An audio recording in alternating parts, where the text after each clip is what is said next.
Throughout the Gospel, Christ feeds large groups of people who are hungry. This happens twice according to Matthew and Mark. However, the event is recorded by all four evangelists. Here, Jesus feeds the 5,000 with only 5 loaves of bread and 2 fish. After Christ hears that Herod believes that he is John the Baptist raised from the dead, he and his disciples went away to a deserted place outside Bethsaida to rest. The people there, fixated on learning and being healed by Christ, found them and joined them in that desert with no food. Jesus could have sent them away, but had compassion on them, because they were like sheep not having a shepherd. Their shepherds were people like the sinful Pharisees and King Herod, so the people were without good leaders. They were starving for a leader who could teach them the truth. Christ is the truth, so he began teaching them and healing their sick.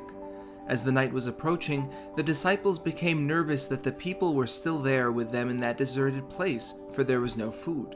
Jesus instructed the disciples to feed them from their own food. The disciples had enough food for the 13 of them, but certainly not for over 5,000. The disciples wanted Jesus to send the people away, probably because they were hungry themselves, having not eaten all day, because they were probably scared that a hungry mob could become dangerous.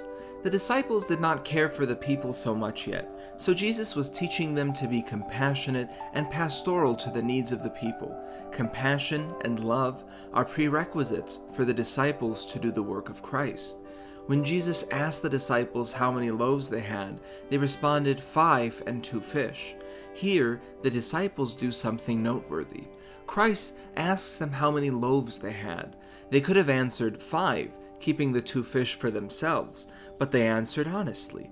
The 5 loaves plus 2 fish equal 7, which is the number that symbolizes perfection.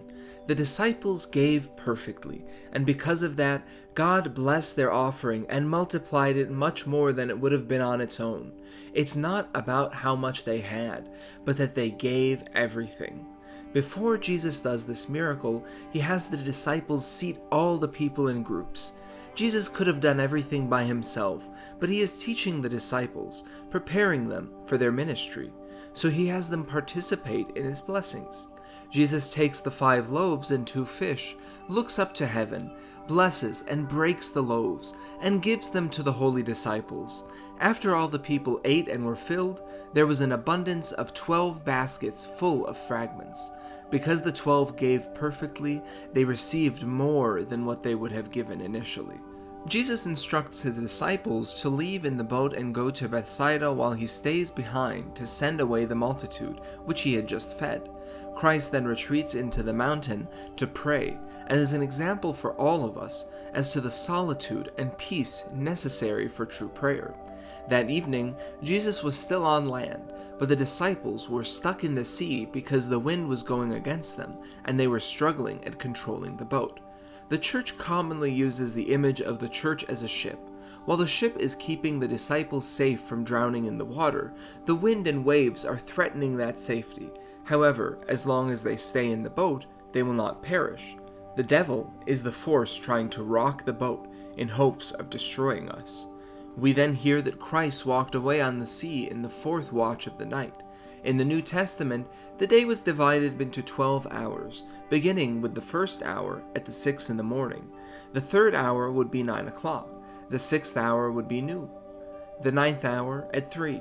And the 11th hour, though we may think of it as being just before midnight, actually was 5 o'clock in the evening. The night was divided into 4 watches at 3-hour increments. The first watch was from 6 in the evening until 9, and so on. When Jesus was passing with his disciples on the sea, it was between 3 and 6 in the morning, which is the 4th watch. A spiritual meaning is also attached to the 4th watch. Continuing with the image of the boat as the church, in the 1st watch, God sent the law to the Jews. In the 2nd watch, he sent the prophets. The 3rd watch was Christ's first coming, but the 4th watch is Christ's second and glorious coming, where he will permanently calm the storm of the devil and save the church. The 4th watch is at the end of the night, so also at the end of time, meaning the end of the world, so too Christ will come back. When the disciples saw a figure walking on the sea, they thought that it was a phantom and cried out in fear. Jesus immediately calmed them down, saying, "Be of good cheer, it is I, do not be afraid," and then go into the boat with his disciples. As Jesus entered the boat, the wind immediately stopped, and the disciples were amazed. Notice that Jesus doesn't prevent the wind from coming, nor does he immediately come to the disciples' rescue, but rather he is training them and allows them to struggle for a little while first.